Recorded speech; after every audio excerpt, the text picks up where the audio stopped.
What's up, everybody? Welcome to the Smoking Tire Podcast. Today's episode is brought to you by Off the Record. We love Off the Record. They're the best. Every week, I get at least one or two emails from somebody who used Off the Record, got them out of a little jam. You know what I mean? Last week, we had one of our Patreon members send us a note that used Off the Record, and it was very successful mission. Off the Record is a service that sets you up with a qualified attorney in the event that you get a moving violation. Could be a small one, could be a big one. The point is, you shouldn't plead guilty. You should get off the record. Go to offtherecord.com/TST or download the Off the Record app and use code TSTPOD. That's TST Pod. Get you 10% off all legal services with Off the Record. Man, don't plead guilty. Get that app, use our code, have it in your pocket, have it ready to go. That way, if you get pulled over, you're not going to freak out. You don't have to argue with the cop on the side of the road. You just call Off the Record, and they get you sorted. Go to offtherecord.com/TST or code TST Pod on the Off the Record app. All right, on this show, Gareth Reynolds is in the studio. You might know him from the Dollop, which is my favorite podcast about American history. He's also on their new show called The Past Times, which is an amazing, fun podcast, also done with Dave Anthony. And we're here to help. Plus, he is an always busy touring comic, and you can see if Gareth is coming to your city at GarethReynolds.com.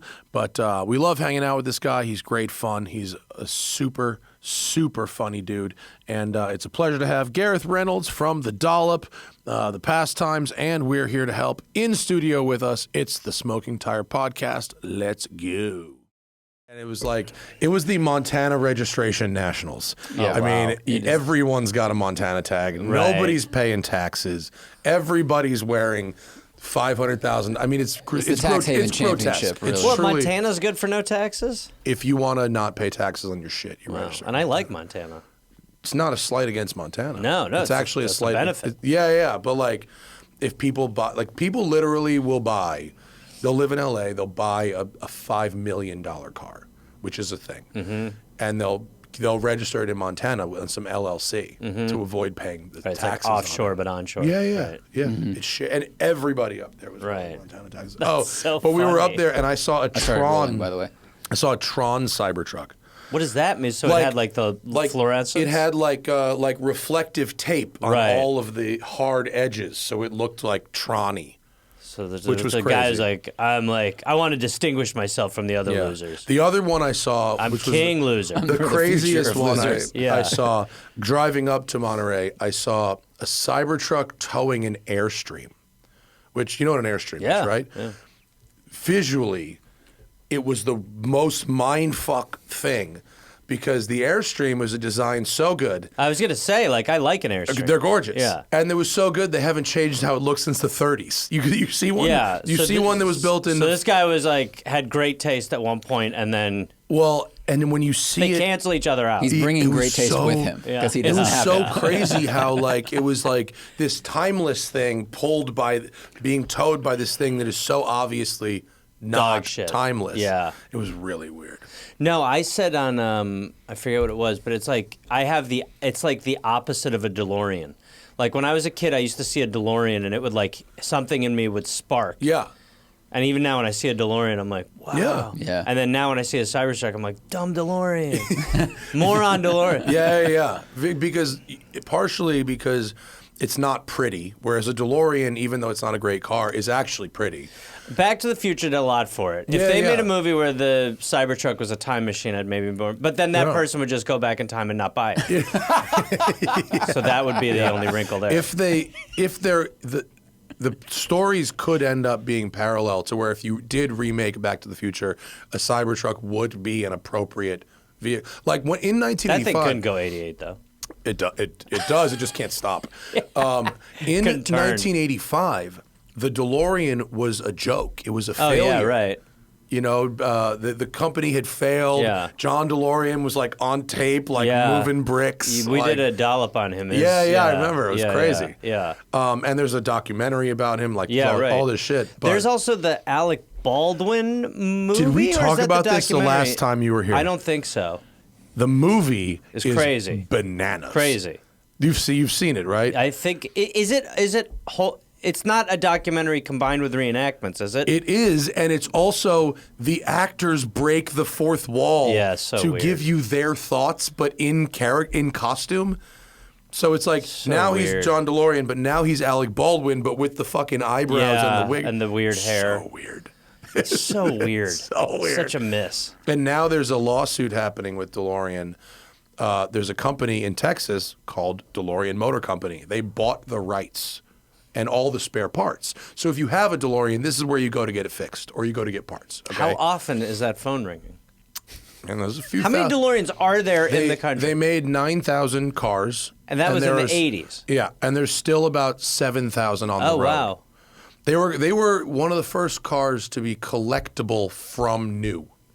So Right. I was going to say, like, the Cybertruck seems very divisive. Yeah. Like, half the population thinks it looks awesome, half hates it. It's half? No, I think it's 20%. I think it's 20%. I don't know, but it seems like it's very And it's just those who bought it, and they're just like, let's pretend that it's awesome. Well, no, there's kids that'll be like, that looks super cool, and then, like, our friend, all these kids are like, this looks like shit. Kids do think it's cool. But I'm wondering, was the DeLorean more universally loved and appreciated, or was it just as polarizing? I don't think the design was particularly polarizing. I think people thought it was cool. I think it was the farcical way the company was run that caused it to be. The Doors. The Doors did it. Yeah. Which Elon copied with the Model X. That's a flagrant. And then he Elon is trying to do the DeLorean shit, but hasn't learned any of the lessons about why that shit didn't work. It's amazing to be outperformed easily by a cokehead in the 80s. Like John DeLorean's like, my legacy's dunking on someone? That's insane. Yeah. How? People still like this thing? Yeah. Wow. Yeah. So with this lawsuit now, John DeLorean's daughter, Catherine, is trying to sell a new car called DeLorean. And it's her name, obviously. Yeah. But she doesn't own the rights to her fucking name. Yeah. So the company's called like JZD, which is with John Z. DeLorean's initials, because she can't use the name DeLorean. What is her car going to be? It's a modern reinterpretation of it's fucking just let it go. Whatever. Zach will get a picture of it in 2 seconds, and it's this. See, but here's the issue. That See, just it looks says like a a regular DeLorean car. family car. That just looks like a regular car. That's the problem. So it's like, that to me is like, that's like a Mazda. Yeah. Like, so I'd be like, okay, whatever. The DeLorean, the reason why you get like the whatever when you see a DeLorean is because you're like, oh, wow, it's that fucking weird ass junkyard car that time traveled in one of the greatest movie franchises of all time. That I would just be like, get out of the way. Well, and even the Cybertruck, when you see the Cybertruck, you are just like, the reason why it's a thing is because you're like, oh, wow. It's silly looking. But it's like the difference, but now it's like, whereas like the DeLorean would be like, you know, seeing like Arnold Schwarzenegger. Like the Cybertruck is like seeing Stephen Baldwin. Like you're just like, yeah.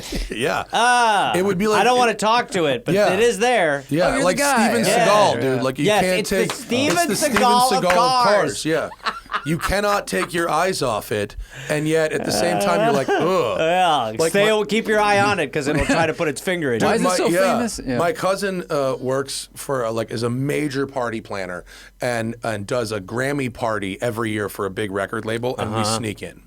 We get to go in, and it's fun. It's basically this record company's like corporate Christmas party. Sure, great. But also there's like A-list musicians that go there, and Chris Brown was there last year. Wow. I think I've just given away what record label it is. But same time, the shittiest human alive, but I couldn't help myself but be like, what's Chris Brown doing? Oh, he's smoking a blunt in the corner. Okay, cool. He hasn't had a hit since Rihanna. Too soon? You should do comedy. I tried. Yeah, that must be fun. I've definitely, Chris Brown is one of those guys where I'm like, I cannot, like, you know that Busta Rhymes song where Busta Rhymes has that like ridiculous verse where he's going like a zillion miles an hour. Yeah. Yeah. The rest of that song is such shit. And it like starts with Chris Brown just being like, "Hey man, I'm like the greatest thing." And I like is such a sacrifice to get to the Busta That Rhymes song verse. is the movie Bullet, where you have to watch the entire movie to get to the best car chase of all time, and it's 3 hours of dull as rocks fucking garbage. And you have to get past the wife abuser in the beginning. Also, which is, Steve McQueen. Steve You McQueen, also have to to then get to look- the good part of the song. That's it, you know. We were just we were saying we were up in Monterey where everybody worships Steve McQueen. And you have to look past an awful lot. But anything I Steve didn't McQueen know- owned or touched. I don't know about his terribleness. I don't know much There about him. should be a Steve McQueen dollop. Is that right? There's enough. Right. Because if you're a car enthusiast between 50 and 80 years old, he is a god. Yes. A god. And any car he owned, any car he drove, any watch he owned, his fucking leather jacket, it put a 9X on it. Really? Yeah. I mean, just it's anything he touched is worth of all the money in the world. But he was a piece of shit. Yeah, Interesting. piece of shit. Yeah. But he was an actor who was handsome that liked to race cars and that's raced enough for cars us. for real. And, That's enough for us. Yeah. So anyway. That is plenty for us. Yeah. I was saying to my my girlfriend the other day was like, I was talking shit about a celebrity, and she was like, he seems so nice. I was like, yeah, that's all they do. That's like their whole thing is to seem like... Their job is to seem Yeah, they do a very good job of making you be like, Chris I'm lovely. Brown didn't hit anybody at that party. No. He took pictures with He people. hit the blunt. He hit the blunt a lot. Yeah. I couldn't... This was a straight indoor party. Nobody else was smoking. But if you're Chris Brown, you can fucking fire up not a vape pen, a blunt. No, they're indoors. the stinky kind. Yeah, it was crazy. I was in a club in Vegas once, and someone handed me a joint, and I was just like, oh, cool. And I started smoking it, and then the security was like, sir. And I was like, oh, someone just gave it to me. They're like, you're thrown out of here. They put big X's on my wrist. Whoa. I was like, They wrote an yeah. X I was on like, but it wasn't my joint. I was like, they're like, sir, unfortunately, the spotlight hit you when it You're did. banned from all God. clubs. Yeah, I know. No, and then like trying to get in other clubs that night. I was like, I did have a situation earlier. Obviously, Full disclosure. there was an issue earlier. This is from earlier. Dude, I did that thing in Vegas a couple years ago where I jumped off the stratosphere. You know, that's like a I thing. did that. It's pretty fun, actually. Fucking. Or no, I did the roller coaster. Oh, that actually seems scary. That scared the fucking shit out of me. When you jump off the stratosphere, you're wearing a harness and the cable would hold a Volkswagen. So you're like, Right. okay, this will be fine. Right. But they write your weight on the back of your That's hand tough. with a Sharpie. That's tough. And if you look like Fat me, fuck. yeah. It's not, you know, I'm scrubbing. Chubby guy. Trying to go to the fucking club, and they're like, so what's 274 mean? 7-4. Yeah, it was an eye-opening day on the stratosphere for me, honestly. It's how much I won in thousands. Yeah, right, yeah. Dude, thanks for coming back. Thanks for having me I appreciate it. The Dollop I invited myself You on your did. show. That, which you are allowed to do. You're Yeah. most certainly allowed to do. I did it. The Dollop is still my favorite podcast. Really? Yeah. Thank you. Amazingly enough, I know. I haven't found anything new in a while. Well, good. No, Don't look. The Steven Seagal 3-parter that's the golden era of podcasting right there. Those were big for us. Those are fucking crazy. Yep. And of course, the Past Times is really good too. Yep. Whose idea was the Past Times?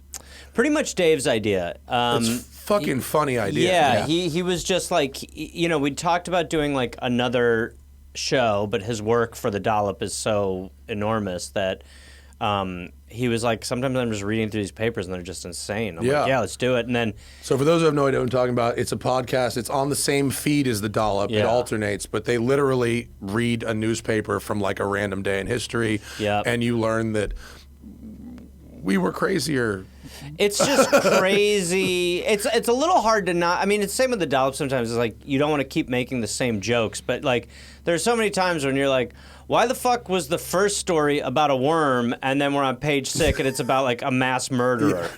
And like The structure of newspapers It's in the insane. 1800s was really it just nuts. it just shows you it's insane. But we have a guest on that one, and then my buddy started kind of like picking the papers, and I think so the show's gotten a little bit stronger with like because Dave has so much work to do, so my buddy kind of goes through. Oh, and so like, he like pre-screens papers. yeah, It's not truly yeah. random. Okay, And he's cool. like a good friend of mine, so he'll be like, "Have you done the one about the river yet?" And I'm like, "I don't know." He's like, "All right, just let me know when you do." Have you read the paper from November 3rd, Yeah, 1890? right. Yeah. I'm like, I don't know. man. Yeah. But no, but they're like, it was Dave's idea. He was just basically like, you know, he just thought it was he has that newspaper.com thing, and he'll just flip through it, and he'll just be like, Just what? scroll it like a slot machine Yeah, and see where you and end be up. like, what is happening? Is that what it is? Newspaper? Is it literally? Is there a database of all of these? I think it is, yeah, because when I've done some, I've like signed up for like the 1 weeker. Oh, okay. And yeah, you just basically put in keywords a year. You'll just be like the Beanie keywords. Babies 1993, and you'll be like, what the fuck is going on right now? It's a really good concept, and it's a really fun show. And now you've got We're Here to Help. Yep. With Jake Johnson. Yep. Which is also really fun. So Yeah, you got a full plate. I have a full plate of podcast. I can't believe we're only following 4. Those accounts to me are always like, all right, asshole. Yeah. Ooh la la. Who are you following? I don't know. I don't run this, so I would guess it's me, Jake, and the social media person and our producer. So the 4 people who work on the show. And 169,000 followers. Your ratio. You must be so cool. Well, when my podcast leapfrogged me on Instagram, I was like, God damn it. But isn't it supposed to? I don't know. I think it's supposed to, because I think that's how you make money. Maybe. I take it personally. My Instagram stalled about a year ago and has had no growth despite pretty consistent posting. Why do you think that is? Because I'm not funny. I don't know. I don't know. But you have such a niche, don't you? You think. I think maybe I've hit everybody. That's very possible. Such a niche. Very possible. Everyone's already made up their mind. Well, Jake has whatever, like one. He's got a bunch. He's got over 1 million. Yeah. So. But no, that show is a call-in advice show. He's been my buddy for, honestly, almost 20 years. And then I kind of pitched him on doing a podcast like maybe 4 or 5 years ago. And he was like, maybe not. And then like I told him the idea I had, and he liked the idea. And then we just hung out one day, and then we just were like, all right, let's try it. And we started doing test phone calls, and now we give really like medium advice to really small town problems. Really desperate small town. Yeah, to there are no serious problems. It's always just like, like my nephew's supposed to look after my lizard, but it died. What should I do? And you're like, well, shit. Do you have to screen and brush aside very serious problems that people ask? You're Our like, producer, that's not for us. Our producer does that. Yeah, we go in cold. Like, listen, dude, we can't. This guy murdered his wife, and he wants help. Well, like, we definitely had a couple at the beginning, and we were both like, look, honestly, you're a great person. And we were like, this is not what this should be at all. It was just like too much. So yeah, our producer does it now. He makes sure that it's like it is pretty consistently insignificant, dumb shit. Honestly, it's important to them. Yeah, but to us, we're like, low consequences. That's great though. Yeah, we give bad advice sometimes, and people are like, "Well, he found it," and you're like, well, what are you gonna do? You're still married. The tagline: bad advice for low consequence problems. Yes, basically it is. Yeah, it's free advice that feels free. Yeah. Do you when you're doing as the person who reacts, quote, in the Dollop, and it's a great fucking gig if you ask me. Sweet gig. I try to pretend it's a lot more work than it is, so that he doesn't. Listen, I'll be like, I know you did 20 hours of research, but dude, that's fucking an hour and 30 minutes of puns. But think of how many hours of improv class and performing you did. Yes. Right. That's the ratio, because he only read for 20 hours. Yes. But you actually retain pretty good. You remember? I know you remember shit. You mean during the show or overall? No, you remember people that have appeared in other shows and things that have happened sometimes. Or you do a very good job of faking it. I do. Sometimes there's a full fake. Because I listen to all of them and I can't remember all that shit. Oh, no, there's tons of shit. When we go on the road and we'll do tours, we'll do like after show, like meet and greet Q&A things. Oh, and people will ask you about stuff? Oh, my God. People will be like, what do you think? Like, and I'll be like, I don't. Even Dave will be like, we don't know what you're talking about. Right. 27 minutes in on episode 212. People will literally go, remember that car you drove in 2014? Yeah. What did you think about the suspension tuning? I don't know. No, I think I would go back and watch my own video to tell you what I knew about that. It is a testament to how because we've done over 600 episodes, so it is a testament to how crazy the shit is that I remember what I do. Yeah. Because there's still like a lot of stuff I forget, but there is definitely, he'll a lot of times be like, Clark Benjamin from episode 281, and I'll go, the guy who obviously he's the man who we don't even need to say it. Oh my God, we don't even need to say what he did. I have learned a lot of stuff that has informed my shopping habits and things that I avoid, like Brooks Brothers, for instance, never going back there. Pullman train cars, things like that. Anything made of cotton, basically. No, the Brooks Brothers one was real crazy. Crazy. Yeah. No, there's slave clothes. Oh yeah, there's tons. Well, we did Soul Cycle recently. Yeah. And I went to Soul Cycle for a couple years, and God. I knew it was fucking weird. No, but as you got through that show and you started to recognize your own experiences as being part of the systematic craziness of Soul Cycle. Well, they were insane. I knew they were insane, but I would just walk out like so sweaty. But I was also like, it really was. I knew it was culty. I didn't know it was like actually culty. Yeah. But it was like when those instructors would walk in with their like shoes, you know, all eyes were on them, and I was like, you are a celebrity in that sense. But I would listen to the shit they would say during class, and you'd be like, buddy, someone has got to fucking knock you down. This is nuts. Because you would be like, it's like you're instructing cycling. Stationary bicycling, by the way. And it is like the way that social media has like its elevated appearance over intelligence. Right. Yeah. And that was just such a microcosm of that, because I would be like, look, I'm not trying to be rude to Gabriel, but he is an idiot. And he'd be like, the ocean is purely sand. You are sand in the ocean of life. We are all waves. Those are the ebbs and flows. Give it to me. Take it to the mountaintop. You know, you'd be like, bro, just seriously put on like some pedaling, music. Yoga It's classes pedaling. get like that every now and then. They get way off the reservation, and everyone's just like chilling toward the end of class. And they're like, and real quick, here's my preachiness about either crystals or life or whatever. And I'm like, no, I just want to stretch. No, again, it is, you are a celebrity in the sense that there are, 20 to 30 people. Like, especially if you want, like, as I used to take a lot of those classes, like yoga too, and you would. Those people, like, I remember the guy in Studio City, the yoga guy, Alex P. He was like my guy, and I was like, he was my favorite guy. And then I remember for work, I had to watch, like, for this Adult Swim show I wrote on, I had to watch this, like, this dumb seminar on, like, whatever, just corporate behavior and whatnot. And it was just the worst industrial. And then he popped up, and I was like, he's just acting wise, like, I'm better than him. Like, and I'm not better than anyone, but I'm better than my hero. You ever book a corporate video gig? Oh, yeah. Did you? Oh, when I was in Boston, I went to school in Boston. Yeah. And when I was there, you would audition for stuff, and I would get the weirdest. I had friends who would be like, they would have like guest spots on TV shows, or they would get good commercials. Yeah. I would get the weirdest shit. I would do like Barnes and Noble's industrials. Yes. Welcome to Barnes and Noble. Yeah, we're a family. Yeah, well, they'd just be like, all right, now you're the good employee. So now you got to make sure you put the book in the bag and smile. I got this one.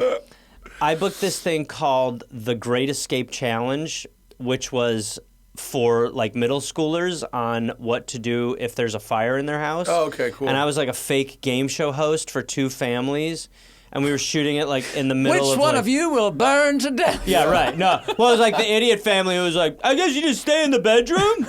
And I'd be like, no, you don't just stay in the bedroom if it's on fire. And, I'd be like, Gonzalez family? And they'd be like, you have to have a plan to sneak out of the window down a ladder that you've, like, whatever it was. Yeah. And I would book shit like that. Good gig, though. I mean, it's a great gig. It was like the weirdest shit. They had like, I think I have a copy of it somewhere.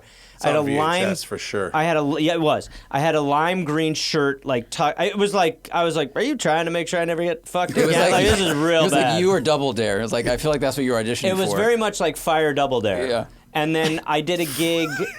When I was. That's like a show from fucking Stay Tuned. Remember Stay Tuned? Yeah. Of course. It's Double Dare. Fire Double Dare. Instead of slime, you get just fucking burned. Fill up your wife with lava. To the line. Stay Tuned had it coming, man. That was a great movie. That movie, they shouldn't remake much. That movie is. The movie's aged really well. It was I watched it recently. Really? It's aged really well. Yeah.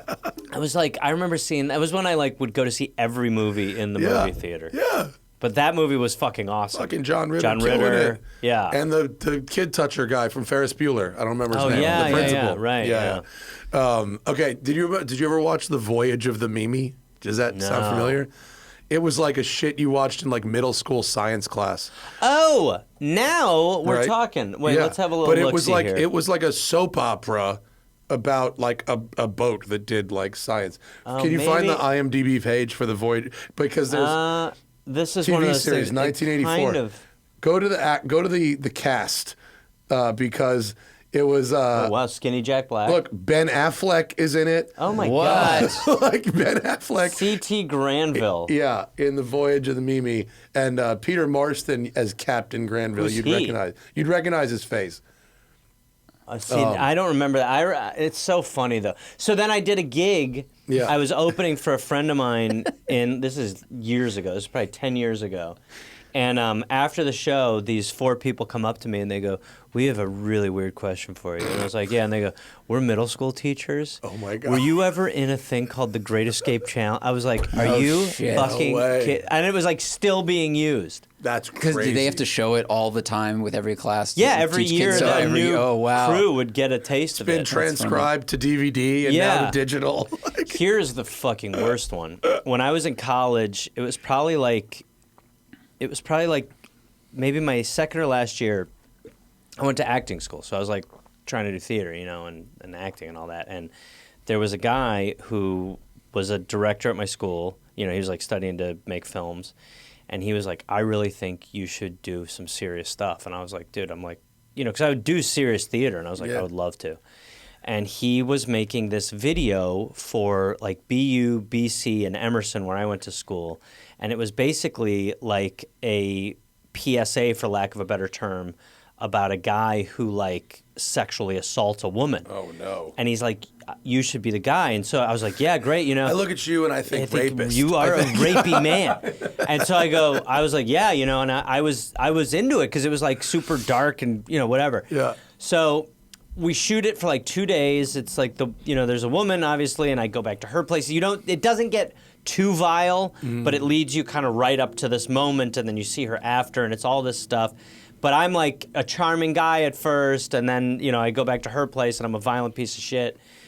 And so that's at like in June, and I'm like curious how it's coming out. I text the director, and he never writes back. And then someone emails me, and they're like, "Hey, can you come in and do some ADR? Like just voice over a couple lines." And I go, "Yeah."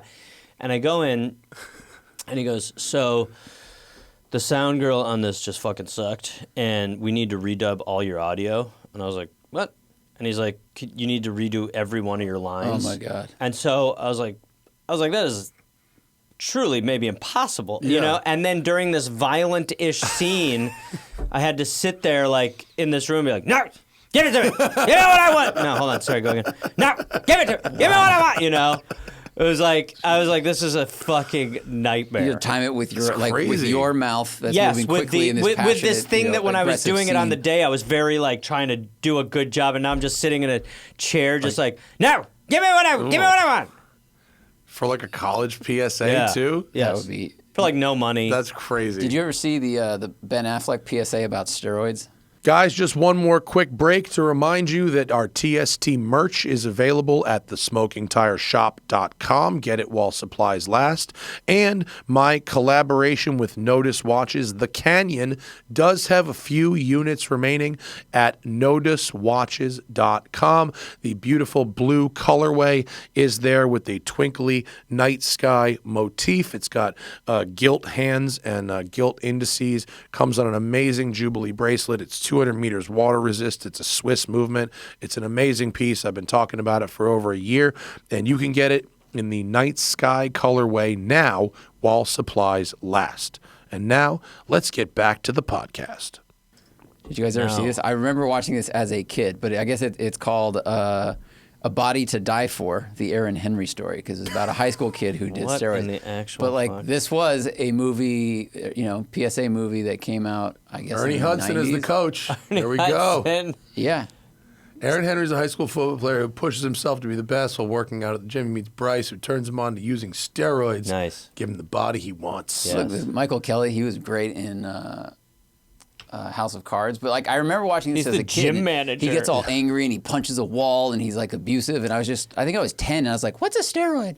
Because I didn't know what it was. Speaking of which, have you seen the fucking crazy stories about poor Matthew Perry's last month? That's crazy. Whoa. The So amount what of was that? ketamine. But it was basically like it's kind of Michael Jackson-ish in the sense that they're just like there's nobody who really actually cares around him, and everybody's these just kinda, doctors could make all this money selling very cheap ketamine to him for a ton of money. That's His crazy. assistant, who's like an assistant, not a fucking doctor, is just like shooting him up 3 to 5 times a day with ketamine, that is so and then like fucking leaving him alone. crazy. Yeah, it's crazy. And he's like, it's a junkie being a junkie, which is very sad.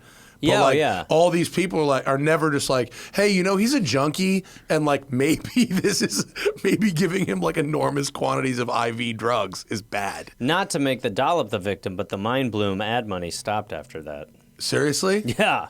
Yeah. The whole ketamine thing? I think so. Well, you still do it, but it's like, it definitely, ketamine took a hit. It's the Dieselgate of... Ketamine took a fucking hit, pardon the pun. Yeah.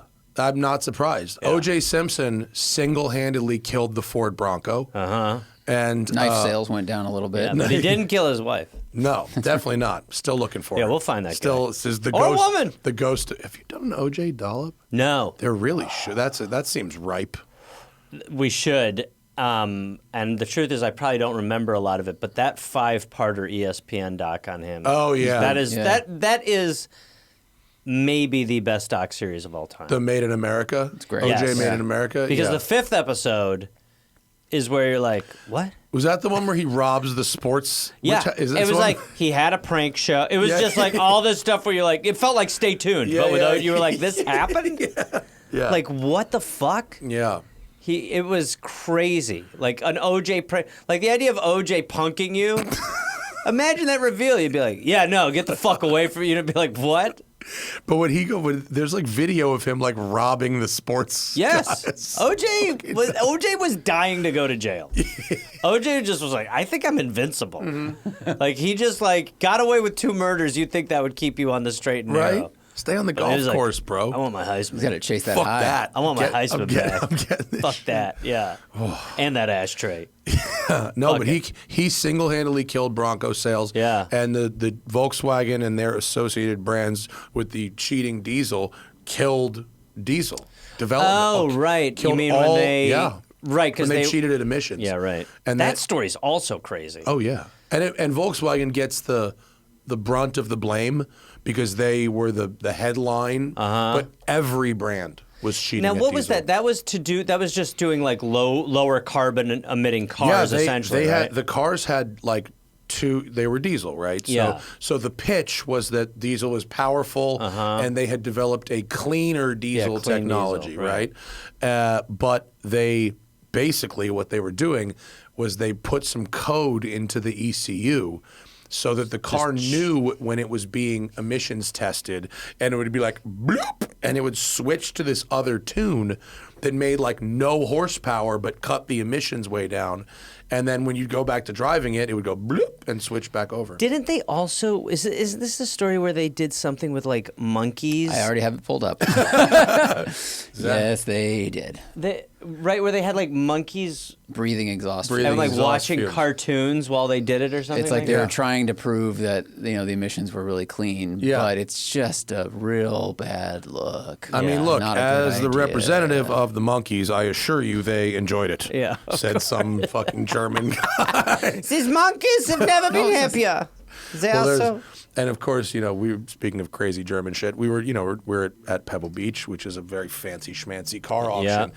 And for the last 2, maybe 3 years, the Best in Show car, which is an incredibly prestigious award for these fucking, has been given to mid-1930s Mercedes.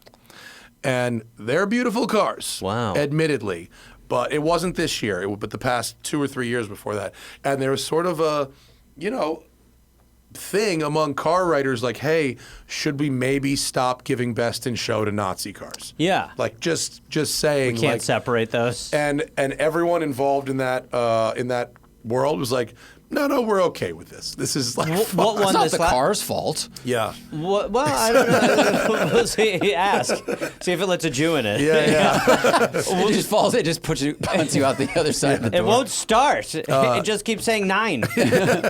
This year was a a Bugatti, which is a French car. Okay, yeah. And it was actually the first car to ever win that was part of what's called the preservation class, which means unrestored.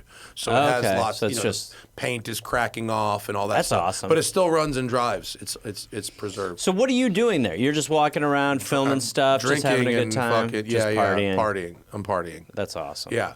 McLaren invited me up there. It's hard for me because I'm pretty far to the left, and I like cars, and I like nice shit. Yeah. But the gratuitous display of wealth that is so egregious you can't even believe it. Well, you hate the monarchy till you're in the palace. I mean, that's how it always works. I get it, not bad. Yeah, no, I've always. It's weird. That's one thing I think you struggle with if you are a leftist and you are starting to succeed to some extent. You are I just keep saying tax me. Yeah. Just fucking do it. But I do.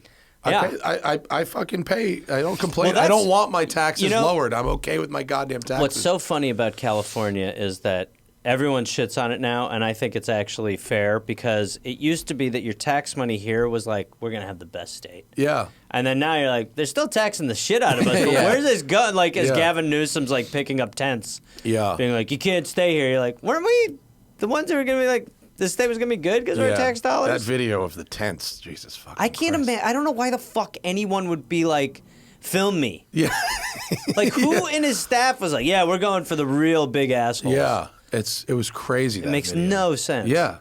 I don't know. I don't get it. But they did just repave the street in front of my house, so I'm happy about that. That's the thing. Made me feel good about my taxes. That was a bad street. It was bad, real bumpy. and now it's fixed. Yeah. So when you get it. Okay, there we go. Yeah. See, you're happy. Where do you live? What's that fucking song about filling holes with more? There's a song where it's using my tax dollars to fill holes with more cement. Oh, I don't. God damn it.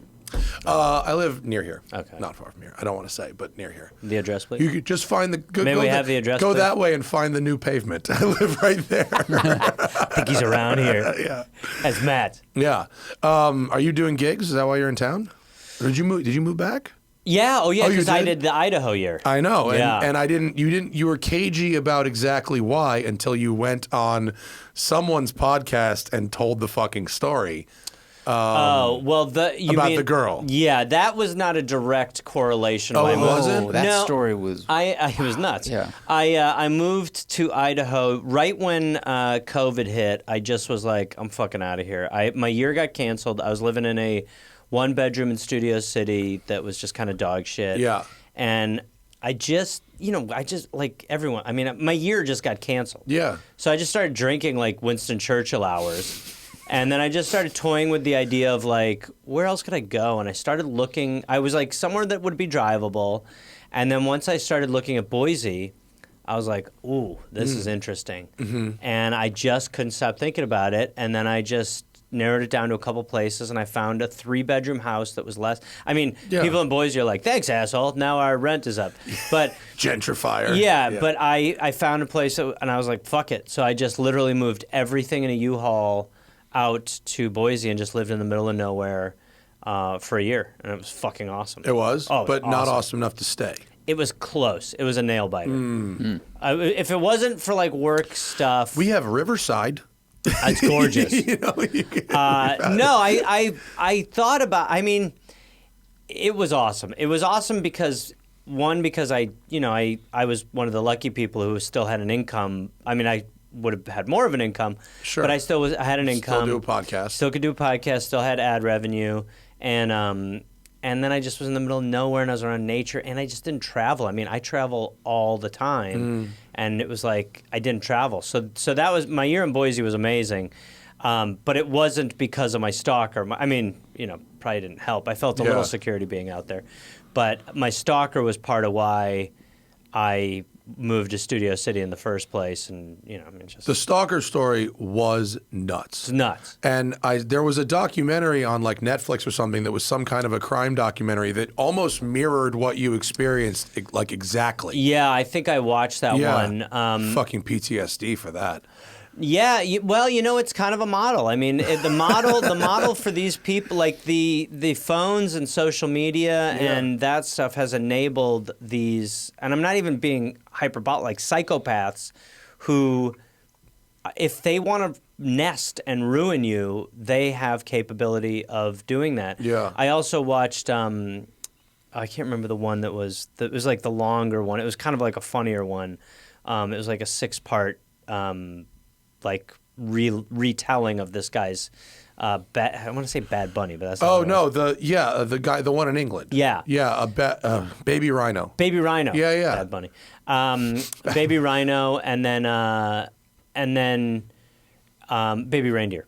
Baby Rhino's also cute. Right, she was like a baby rhino. Different thing. But yeah, mine was totally crazy, and it was. I had never heard of anything like it when I was going through it, and then I went on Ryan Sickler's podcast, The Honeydew, and I told the story. And I'd never told it. I want to do stand up about it, and so it's too much. It has to be a one-man show. Like, so my plan at some point is to go take it to Australia and do a one-man show about it. Why Australia? Just because it's so easy to do like festival runs there, so you can do like a 2-3 week run of the show and really develop it. You could do Fringe probably. Yeah, I hear it's getting a little weird Is it? there. Okay. Yeah, I mean, I think it favors. It's not like it. I mean, again, maybe I'm wrong, but I heard it's gotten a little weirder as far as. They're there to make money a little more now, the festival is, than it used to be. Why are you guys so big in Australia? What is it about Australia? I mean, what's wrong with America is the real question. A couple reasons. I think one, because Will Anderson, who is a huge comedian over there, was on our show a bunch, and he kind of cheerled us. Is that the term? I think that's cheerleaded us, and then the other part, I don't know. I mean, it just hit fucking big over there. Does that country like learning about crazy American history? Is it like a Schadenfreude kind of thing? I think they definitely. I think if you're not the country, it's maybe a little more appreciated to some extent. So I think, to some extent, I think they enjoy the fact that they're not here. They're tired of getting called crazy. And then I also think the way America, in the duration of us doing that show, in the life of the Dollop, like the country has really gotten so much fucking crazier. Yeah. And it seems that way until you do a news show where you read a newspaper from the 1800s. And then you actually, maybe we were always just this shit. Well, it's definitely like in the life of the show, I think we've gone like, from like, wow, what a crazy history to wow, everything's crazy. Yeah. Like we have a crazy time now, and but yeah, I think it all just kind of culminated in the fact that they enjoy the lunacy and the fact that there's some distance between us and them, and America is just batshit. Like a lot of Australian history is, there's tons of crazy stuff, but a lot of it is just, like people being horrible to Aboriginal people and shit like that. Unlike this country, which no one was here when we got here. No. The story of Thanksgiving, as told in school, party. was just a beautiful dinner. It was a beautiful dinner. party. Yeah. The Native Americans were in the corner smoking blunts. We let them fucking hang out. It was awesome. But yeah, I don't know. It just hit. When we go there, it's different. It's like kicked up a notch. Those shows seem big. They're huge. How many people are in the audience for those? Is it like, I mean, it 1,000, varies. 1,500, or is it? Yeah, not? it's like that. That's a big show. Yeah, I mean, some places smaller, but yeah, I think our biggest is like maybe 2,000 or something. That's a big show. Yeah. For a fucking country that's not, English speaking, but for not your country, that's a big fucking show. And for a podcast, I mean, when people are, people are, wait, what? I'm like, I can't explain it. Yeah. It's a thing, People come to watch a fucking podcast. We went to go watch one, and it was fun as shit. We watched the satanic Procter and Gamble one in LA. With those the pentagram thing. Yeah, with Karen. Right. Yeah, it was fun. Yeah. We're trying to figure out how to do our show live and make it fun, and I can't bring the confidence up to just have it be like just us talking about cars. Well, that's what we need. That's what we're gonna do. Yeah, you get a guest ultimately. Get a Gareth Reynolds. Get something like that. We could get actual Gareth Reynolds. I hear you're available. He lives in Boise. He's not the same since The Stalker. Dude. That story was just so crazy. Oh, it was crazy. It's called, Ronnie and Sigler's podcast is called The Honeydew. Yeah. Yeah, go listen to Gareth on that. Yeah. And you're funny on Are You Garbage also, which is my other favorite podcast great right show. now. Those guys are enormous right now. They're awesome. And they're so funny. They're so funny. Yeah. No, that's a great show too, because I'd listened to it, but I don't really listen to much. And then I got there, and it very much was like I was being evaluated for a position at the company of Are You Trash? Yeah. Like they were just fully just like, hey, it's not looking good to be quite honest. He's like tallying it up. I'm like, I am shit. You know. But in the last couple months, they've all of a sudden gotten like Rob Lowe was on it last week. They've got like huge NFL players. And musicians. No, you watch. It's a great interview format, though. It's such a wonderful structure, and they're very encouraging, but they're playful about it. So they're like, we're judging you, but they're as trashy. Like they'll admit that, so it makes people feel comfortable. A great live show because to the thing we were just talking about, it's like that show becomes about the audience and them evaluating the crowd. It's like you want to get roasted by them or evaluated for or not if you're trash. When if you go see it live, they have a banner that hangs up before the show starts that's like, email your garbage question to this. So funny. And so they're coming in from the audience while the guys are backstage. And so all the ones that they do during that show are people that are in the audience. That's so funny. So it ends up being really, really And the funny. competition is strong. It's fierce. Oh, yeah. Like I think my fiance submitted something, and then the questions that actually got asked and discussed were so far beyond what she had asked. It was incredible. That is like when we talk about doing a live We're Here to Help, like we have some version of that in our head where it's like we'd like to do live in-person problems and stuff. And it is like the things that get on the show are insane, but then I'll go do stand-up and like someone will come up to me after the show and be like, I submitted a problem that never made, and I'm like, oh, I don't know. I don't look at it. They're like, my nephew keeps touching my tits. And I'm like, well, it's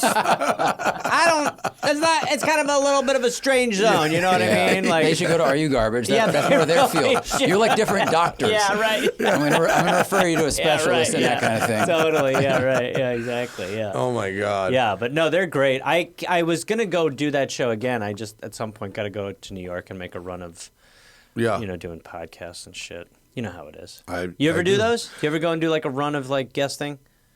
The shows I get asked to go on are much smaller than our show. I'm really trying to get to the point where I get asked to go on I guess I've done fucking Rogan, but I'm trying to I've been trying to make my way onto Are You Garbage, basically. Yeah, really. They came here. Yeah. And they were amazing.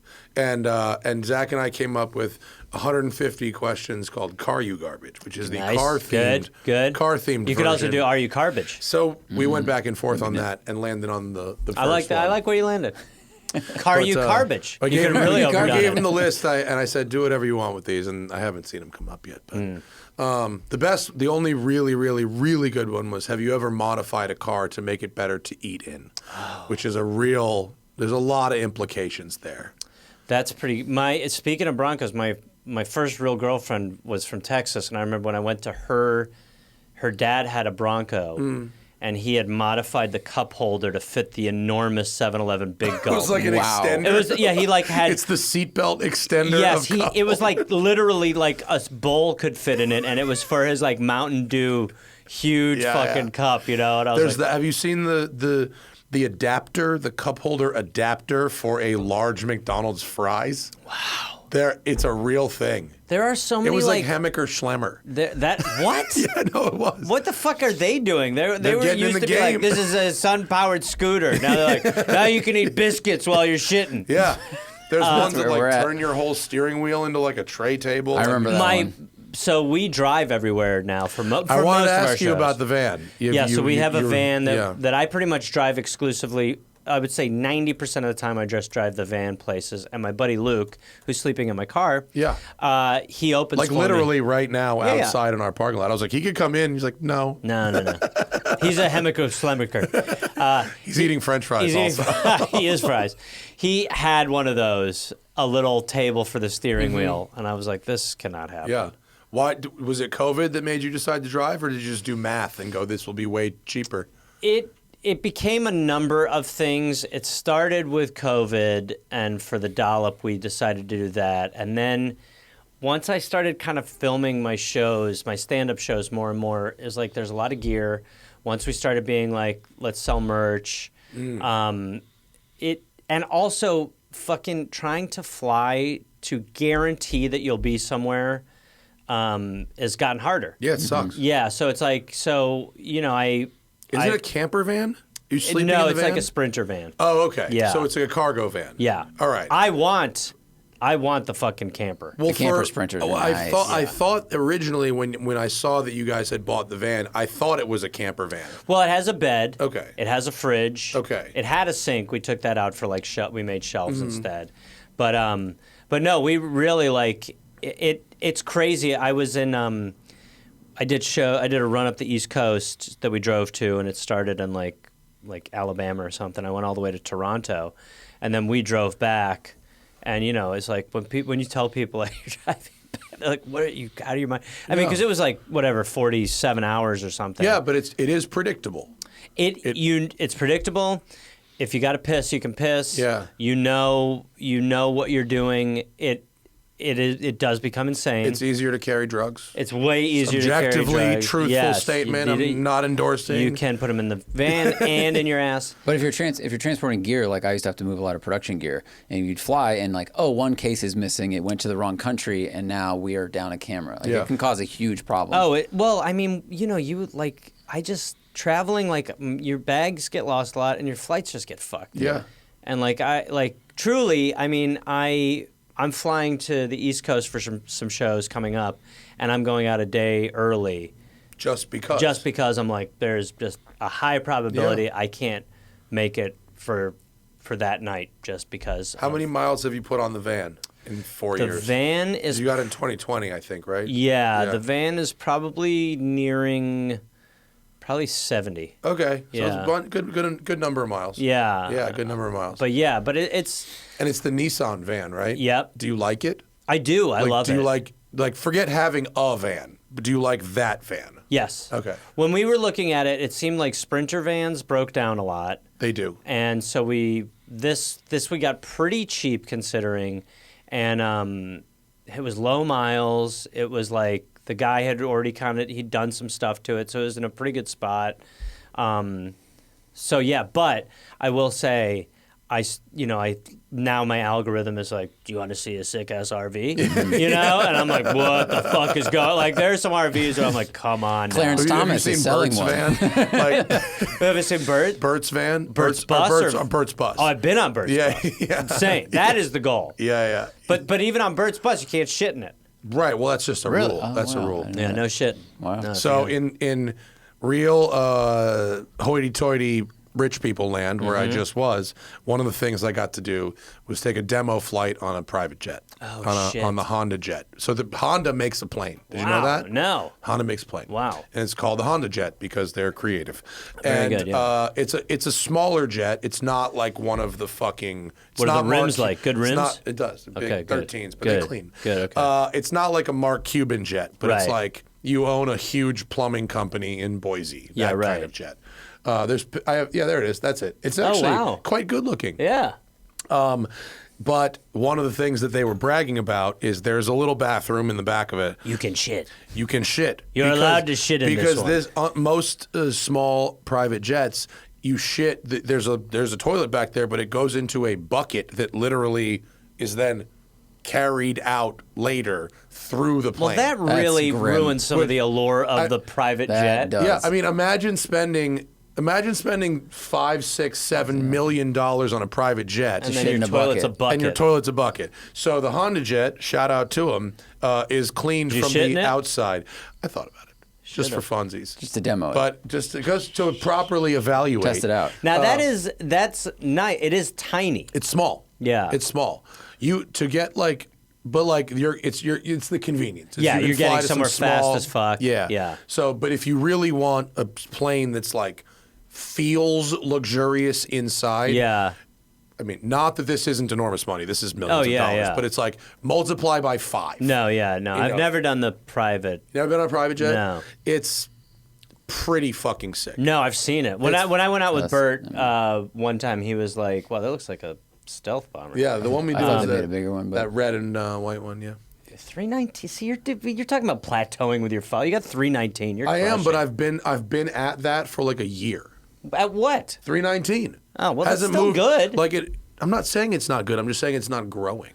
I don't give a shit. Pretty good. Yeah, Whatever. you Don't you? We need. He wants constant growth. I care if I care if it leads to money. If it doesn't lead to money, I don't give a shit. No, it's just you really are like. But at that level, it feels like you've cultivated your fan base. That's what I'm saying. Maybe I've reached them all. Yeah, maybe for now. Yeah.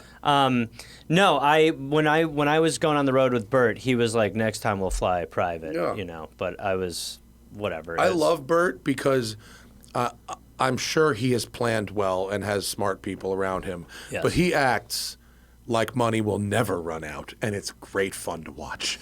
I will tell you, my thinking is it won't. having done the math. And having some conversations, I'm like, I don't think it will. I mean, it's just, it is. He has a podcast. He has a production house. Yeah. Like Jake and I did Something's Burning. Yeah. And I'm trying to cooking. It was good. Really? Yeah. I did a Something's Burning like with him, probably in like 2019. Yeah. It was me, Sam Tripoli, and him, and they had a full bar, and we were having a couple beers, and I went to get a shot of Bullet Bourbon, and he goes, "Pour me one of those." And then so I did, and then as I walked by him, he just through the side of his mouth, he goes, "We're finishing that bottle tonight." And I was like, "The fuck is he talking about?" And god damn it, we did. Yeah. And I mean, I woke up the next day like, what is going on? But his food was legit. Good. He's a legit good cook. Oh, good. Yeah, especially because he's like getting high and drunk the whole time. You're like, how's this guy keeping it together? Yeah. He's got a lot of practice operating under the influence. Yeah. But so Jake and I went to this house, and Jake could not. He was like, wait, he has a production house. I was like, it's a mansion, and it's awesome. And he's got 13, 15 people working for him, lovely staff of people, all doing his production shit. But it's a lot to seem like he's just. But he still maintains the fact that he is like after we shot, we hung out in his yard for a few hours, and just, he is a very chill guy, but he's just also like. Some people are able to operate at a very, very high level and still seem like they're just hanging out. And I went to Guy Fieri's house. He's Bert and he seem... They would get along. Yes, I believe they have gotten along. I'm sure they probably have. Yeah, but it's like two dogs that you're like, you guys will sniff each other's asses. This is going to go good. Guy has like 75 jobs and 150 people working directly for him. And he could sit there, have a fucking cigar and a tequila with you for 2 hours and like not stress about anything. It was amazing to watch. Have you thought about... Like, because I think about that at times. Like, I am grinding so goddamn hard right now, and then all I'm trying to do is get to a point where I go, I am done.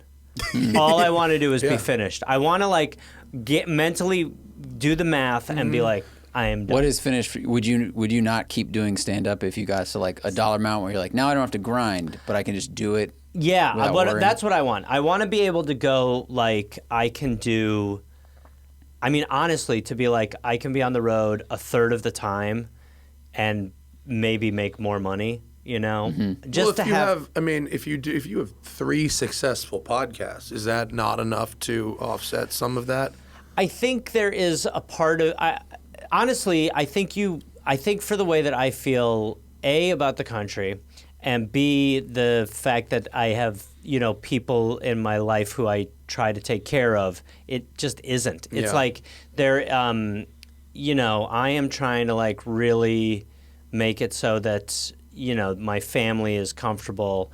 And so, no. Yeah, that'd be a big number. Yeah. Yeah, exactly. And so it is. And so like I've kind of painted myself in the corner where I'm like, I mean, part of it is also that I do love what I do. Yeah. But it's also like, I mean, I am gone so much that my cat is like, who are you, please? Yeah. But it is. But even Bert, when you get to like Bert's level, like he's taking like 6 months off or something like that. Yeah. But that he has not done that.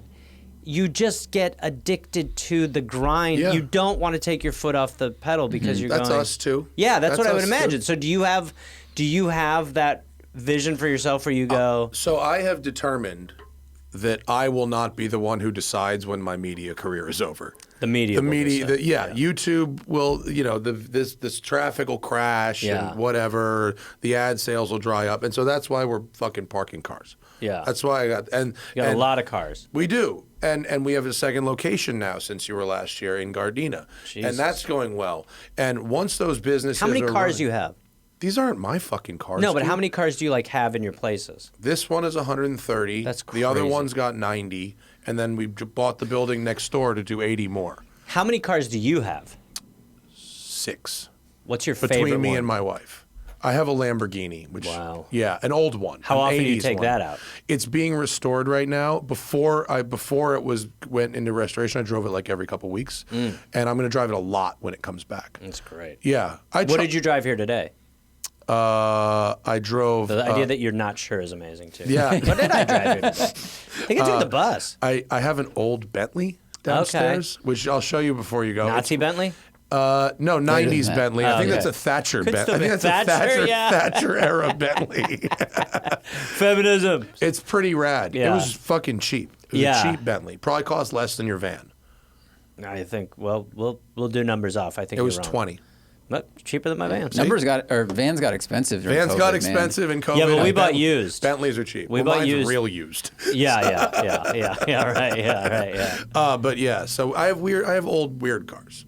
I mean, that's but like, so anyway, the business was around my love of collecting cars, and the business is not very time intensive for me to run. I have fucking people. So if I wasn't flying all over making videos and doing shit, this would be the chillest business ever. But because it's my 4th job, it's hard. Yeah. So, But you've decided that. Yeah, which is great. I'm taking responsibility for it for sure. But one day, YouTube ads will dry up, and it won't. How are be your YouTube ads now? Good. What do you have on YouTube? They were good. Come on. We have 1 million on YouTube. Oh, fuck me. Yeah, Follow my YouTube, Gareth Reynolds TV. Follow Gareth Reynolds TV. What do you do on your YouTube? Post your stand-up bits? Yeah, that's not great. I get them on Instagram. I get them fed to longer me on cuts. Longer cuts. Okay, the big cuts. It's a community. I have a question for you. I have a car question for you. Okay, we're here to help. Thank you. Finally, that, by the way, copyright. Can we put cruise control in the van? You can, right? Can you add it later? Yes. I've seen that you can, but I'm not sure if it's reliable. There's another version of your Nissan van. No, in the van we have now. Right. Can we add a way to do like No, but what I'm saying is Nissan makes that van with optional cruise control. Okay. So you have to I don't know. You'd have to get it out of another one of those vans or get the parts to do it, and then they could put it in. Also, I've just learned there an aftermarket there are aftermarket cruise control solutions. Yeah, that's what we were looking at. Matt's idea is probably better because it's meant for that car. Yeah. But I guess you could buy a kit and that's have the someone downside put it to in. those level of road trips. I cannot believe you God. have a van designed for driving hours and hours and Your hours life without will cruise change. control. I remember when it was one of those things. That was a very short-sighted thing. Well, after we bought it, in my head, before we took it out, I was like, it's got to have cruise control. Like, I didn't even ask, and then the second I got it, I was like, oh, fuck. I'm surprised it doesn't, honestly. Yes. That's weird. weird. So was I. Yes. It was, oh, that sucks. Yeah, that's worth whatever it costs to put that in. It's worth it. I mean, and you're not going to be able to do radar cruise control, which is unfortunate because that would really make. What's that? It's where there's a radar sensor and it just controls the distance. So if you come up on a car behind you, it'll slow down and match that. I'm good without that. I mean, yeah, but like if you've used it, you wouldn't want to go. That Kona outside probably has radar cruise control. Yeah, it does. Do you have But I think that's actually annoying. Part of the level of beeping that my car does drives me fucking crazy. My car constantly being like, "There's a car." I'm like, "Yeah, I'm aware of what the road is." You can turn all of that shit off. I've tried, and then the other one. This is the other one that I don't think you can turn off. Is I'll be driving and I'll I'm watching. It's all about texting. That's why it's doing all this shit. So I'll hit the media, just hit a line a little bit, and then my car's like, you want to stop for a coffee? Oh, yeah. Oh, that, You feel sleepy? I hate that you want one. a coffee? I'm like, It's I'm so going to beat the judgmental. shit out of the amount of times I'm like, I'm going to beat the shit out of my car. Yeah. When that You want a coffee? Want me to take your fucking oil? When that first came out, I used to smoke all the weed. And you're pretty high, man. I'd get into a car and I'd turn it on, and after 30 seconds, it'd be like, you need a rest. Your eyes are barely open. That is so funny. Well, why? I would rather it do that. I would rather it, instead of be like, are you sleepy? Just be like, you're a little drunk, ain't you? Be a little more like parent when you came home, like, your eyes are red fuck face. You need coffee and fried chicken. Wake up a little bit. Yeah. Put some fries in your specialty Hemmicker Schlemmicker fry cup. Yeah. Put these in your potato barrel. Yeah. But there are, so long story short, there are two ways. One is to get the parts that are meant for the van. Yes. Because, and you would be able to get those and put it in. And then there's an aftermarket one. But I would go through the factory one through first. Nissan. Call the Nissan shop you go to and say, can you guys do this? Okay. Yeah. All right. Like, That'd whoever so services it, do you take it to the dealer? No. Okay. Well, take some weird guy. Okay, call the weird guy and ask him to do it. We can look into it. I'm sure it can be done. Okay. All right. Vinny will know. Yeah. Vinny will know something. Vinny will definitely know. I like the name Vinny for this project a lot. If you want cruise control? Yeah. He's got a guy. Don't worry, we got a guy. You need a skunk works person to like do rapid fire tasks. You want it to be a Mercedes? We got Dr. Vinny, eh? You're not far off. Yeah, okay. Honestly. I like that. Yeah, Vinny gets shit done. I like that. Yeah. They all do. Every Vinny. Pretty much. Yeah. Some of them it's like not murders, to stereotype. No. It's always right on the edge of legality. That's what Vinnies do. Mm-hmm. There's no Vinny's long for VIN number. Give me a fucking, like a cat give me walking one on the legitimate fence, Vinny. They don't exist. No. I'm trying. I got nothing. D'Onofrio. Yeah. Boom. Even he scares me a little bit. Yeah. Do we have anything on Patreon? Mm-hmm. Yep. How's your Patreon? It's okay. It's definitely supplements. Does? Yeah, is yours good? Dollop one is good. It's got to be good. What do you do on the Patreon? Because I'm not a patron. I'm sorry, but I listen to every episode. Son of they suck. Bitch. What is your extra column? Mini dollops? We do this caused some controversy. So we have our Patreon and then we have an Apple Plus.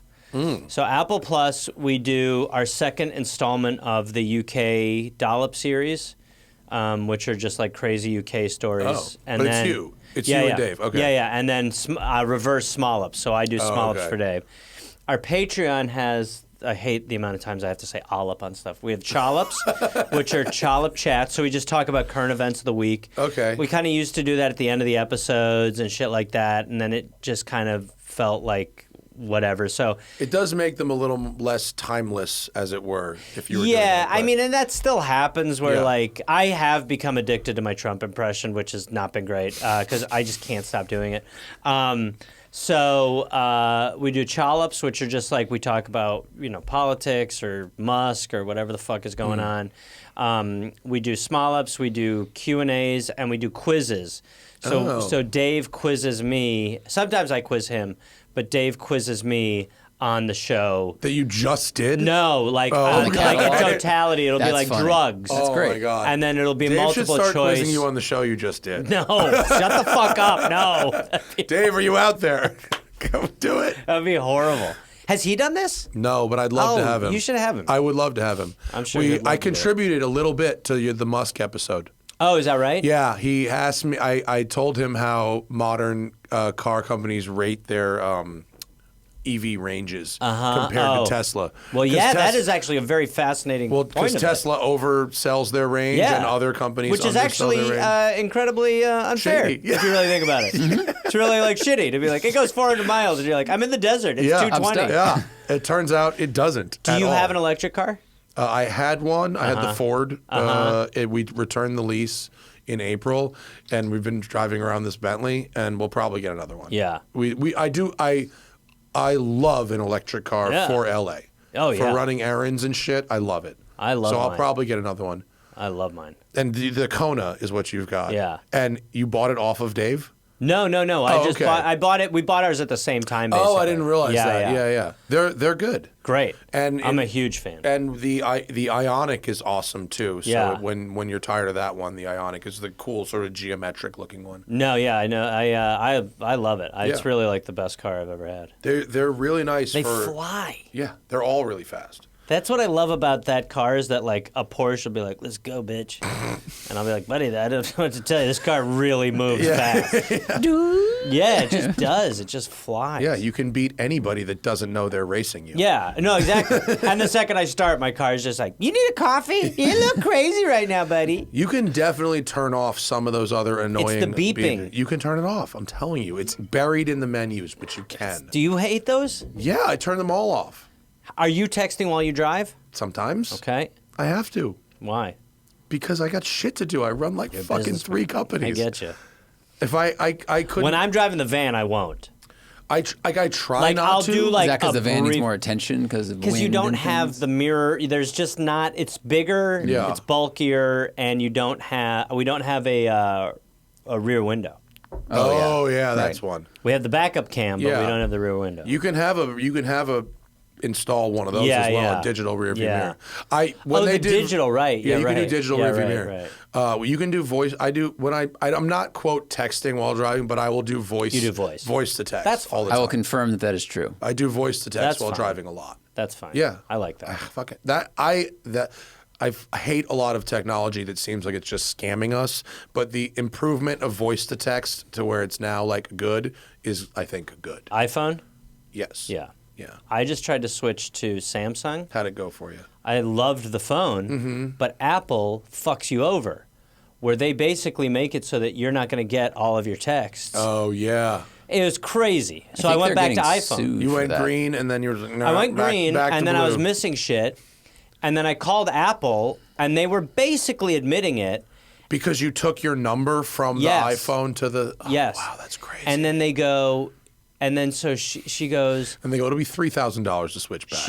She goes, well, what you should do is text anyone who might text you and tell them to make sure they're texting your number. And I was like, you're asking me to text anyone who might text me? As opposed to your iCloud address. Yes. Sometimes, Yes. yeah.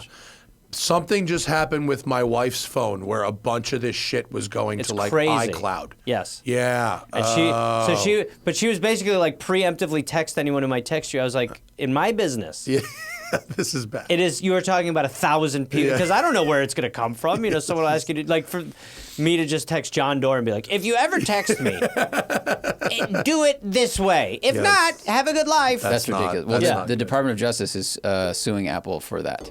Well, Really? Yeah. yes, and it actually in the UK there's the whole thing about it too. Yeah. Because it is when I had the Samsung for the Damn it, fucking sorry. week that I had it. No, sign up. This is good. Sign up for Business Well, Insider. come on, do it now. Like, when I was like, this is a far superior phone. It was taking some Yeah. getting used to, Yeah. but I was like, it's way better. The cameras are way better. Camera's way better. Everything was just. A friend of ours, Armin, every time I go, ooh, iPhone just got this new thing, like it works really well. He go, we had that 3 years ago. They Like, are they're so laughing ahead. at Yeah, us, all the time. Matt. They are. We are addicted. I know. Addicted we to are. my But Apple. this is what they. Once I'm I not went. addicted. I'm lazy. I went I'm in over the entire fence. ecosystem. I went over the fence, and they were just like, "Bro, what have you been doing? Like, Yeah. we're mocking you." Their cameras are way And then it is So the much thing where better. we're going, well, now you can actually swipe down and see your notifications, and they're like, dude, we had that in '88. What are you talking about? You know what I love? I have an iPhone Mini, and it's like 4 years old, and it's this big. What? Yeah, and it's the greatest. What is it? It's Just a baby phone? It's just That's an that's your iPhone. only phone? Yeah, it's an iPhone. Do you have it now? It's in my office. Yeah. Do you want to see it? I kind of want to see how It's, tiny it is. It's Yeah. small. I'll get it. What is the value? That's like well, when it's light. He likes that it's lightweight. Likes I like that it's that. small. Fits in your pocket really easily, which Yeah, I I like like as well. that. Because I switched to the 15 and this is the smallest one they make. And I don't like. I wish it was a little smaller. Yeah, I have the 15 too. You have the Pro. I think. don't need- Ooh, Bigger. I really like. Look at that little cat. I don't need a movie theater. I need a fucking phone. This is good. I need it to fit in my pocket. This is really good. I'm very into this. That's the Now, right what size model for- is this? It's a What- 13 mini. Wow. They And make a they've- 15 mini? Nope, they've They discontinued got rid mini. of it. What is This their is the deal? newest goddamn mini you can get. By the way, the 15 now, the new charger, like their Oh, you have business model. USB-C now though. Their business model is, it is purely charger based. Yeah.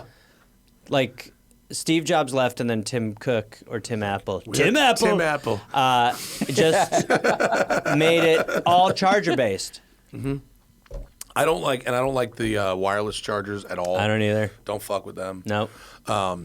But so Mini is, I like this that. is nice. The wireless is okay if you want to put your phone down now and have it charged tomorrow. Then they're pretty good. And if you want to like overheat your phone or whatever. Or where you're like, oh, it wasn't on the center. Yeah. No. It moved 2 millimeters. Now it doesn't work. So what are you going to do when that is gone? Run it right into the ground. Yeah, but then what? Buy a refurbished thing? Probably. Yeah, probably. That's the as long as I can. But I bet you'll keep that long enough they'll bring it back. That's kind of what I'm hoping. That they'll give you another shot. That enough people will like. We know they don't enough. invent new products. So Right, they just go back to the catalog. They just change. They make it big. They make it small. Yeah. They make it big, and then they make Timmy it small. Classics. He's gonna go. Ooh, what did we used to do? It is crazy. Yeah.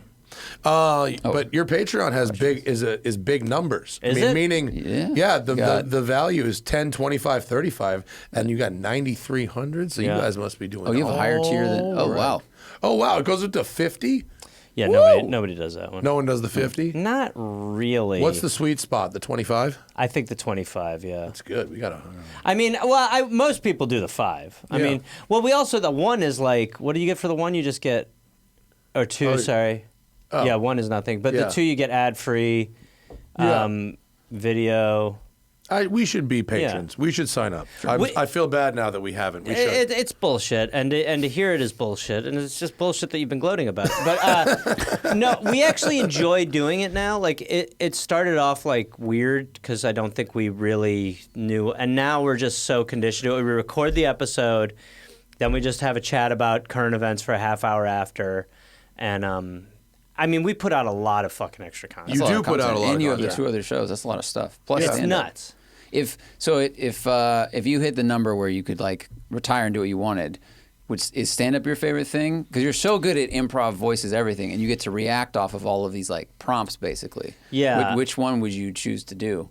I mean, I love podcasting. I mean, I really do enjoy the fuck out of it. And like to your point, like I'm very lucky that I have just carved out this little world where I don't tell people how lucky I am to just be the guy who's like, stop, that's crazy. Like guy who reacts. Reactor. I've heard other memes about the guy who reacts on podcasts. This is one thing. I'm pretty sure all for you. I honestly, that is the thing that is so fucking weird, is that we've been doing this show for so long. The show did not start with the idea that I wouldn't know what was going on. That was not a component of it. It just turned out that I had such a blind spot for history and that I thought Benjamin Franklin was a president. And then there was gamesmanship. And then, I'm not saying we invented that concept, but then a lot of other shows, as we got successful, that I ended up being on a show once and I was like, this is my show. Wow. Like, and the guy was like, I'm the Gareth. And I was like, this is crazy. That's weird.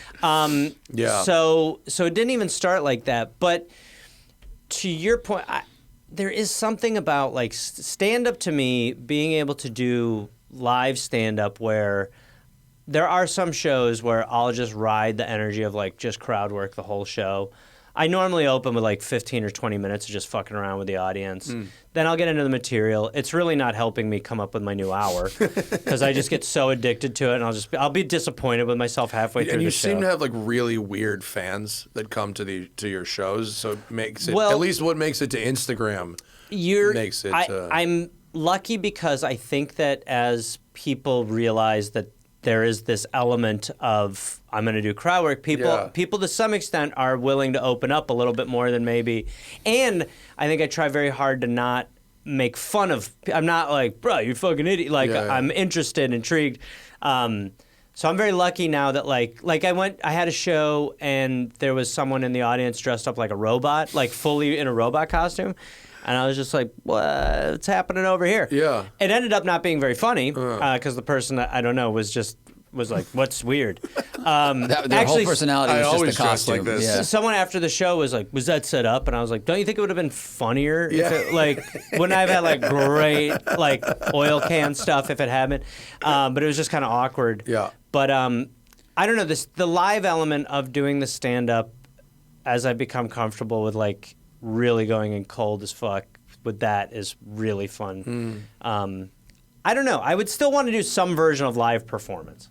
I wouldn't want to just only do podcasts in studios just because The live element can be so definitely. fucking Yeah, you fun. get such a charge from it. Yeah, for sure. the murdering in front of a... Because there are times where we'll do like a dollop, and I'll be like, I think I murdered, but I can't. Yeah. Did I just murder? And I'll be like, maybe I murdered. I don't know, and I have no clue. It's just gone, Yeah.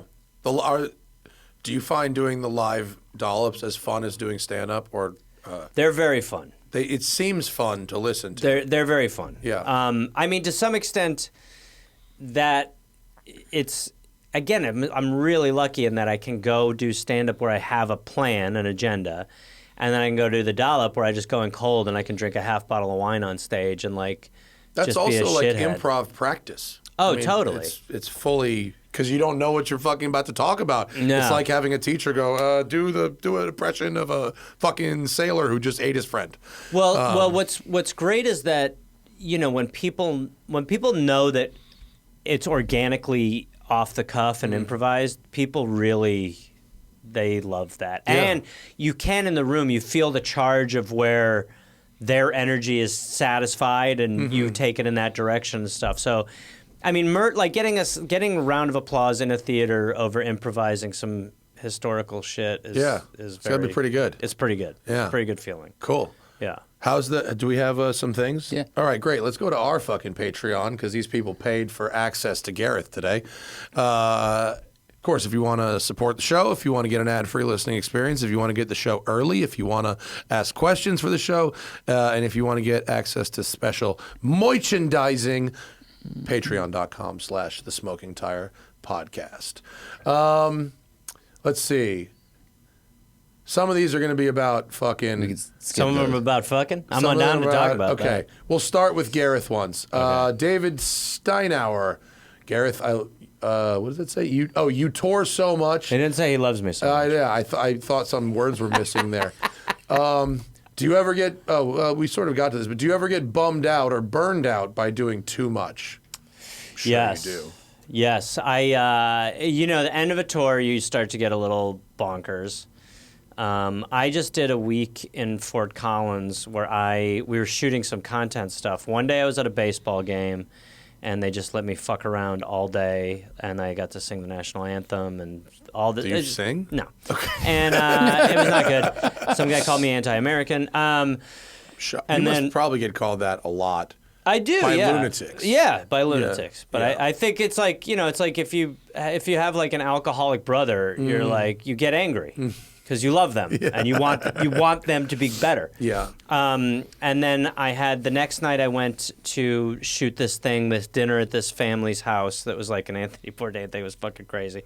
And then the next night I had 2 shows, and the next night I had 3 shows, and then I drove overnight home. And I got home and I was like, man, I slept probably 14 hours. I was like burned. So yeah, there are times where I'm like stretched too thin. Yeah. Well, it's like I always equate it. People ask me about this kind of stuff. Like, do you ever get tired of cars? And it's like if your dad catches you smoking and is like, you're gonna finish this whole carton pack.